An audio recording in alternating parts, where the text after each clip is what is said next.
নারায়ণগঞ্জ জেলার বন্দর ইউনিয়নের নবীগঞ্জে অবস্থিত কদম রসুল মাজার শরীফ।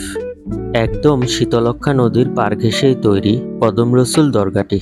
কথিত আছে এখানে আমাদের প্রিয় নবী হযরত মুহাম্মদ সাল্লাল্লাহু আলাইহি ওয়াসাল্লামের পা মোবারকের ছাপ রয়েছে। প্রায় 500 বছরের পুরনো এই দরগাটিতে যে সৌন্দর্য এবং কারুকাজ খচিত নকশা সত্যি মনোমুগ্ধকর। ইতিহাসবিদদের মতে মাসুম খান কাবলি নামের একজন আফগান সেনাপ্রধান একজন আরব সওদাগরের কাছ থেকে প্রিয় নবী হযরত মুহাম্মদ সাল্লাল্লাহু আলাইহি ওয়াসাল্লামের পায়ের ছাপ সংকলিত পাথরটি ক্রয় করে। মাসুম খান কাবুলে ছিলেন তৎকালীন রাজা ঈসা খাঁর বন্ধু। তিনি তাকে এই পাথরটি উপহার স্বরূপ দেন।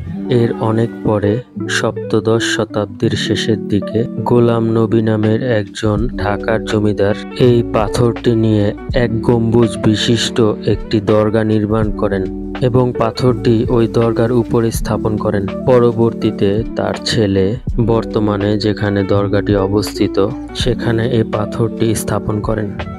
দেশ বিদেশ থেকে বহু মানুষ এই পাথরটি দেখতে দরগায় আসে। এছাড়াও দরগাটির মাঝখানে একটি কাঠগোলাপের গাছ আছে যেটি অনেক ঐতিহ্য বহন করে। দরগায় প্রবেশ করা এবং বের হওয়ার জন্য দুটি ফটক আছে। এছাড়াও এখানে আছে অনেক অলিয়া উলিয়ার কবর এবং বহু পুরাতন একটি মসজিদ।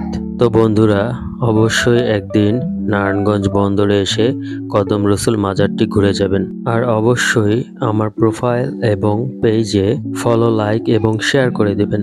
Thank you.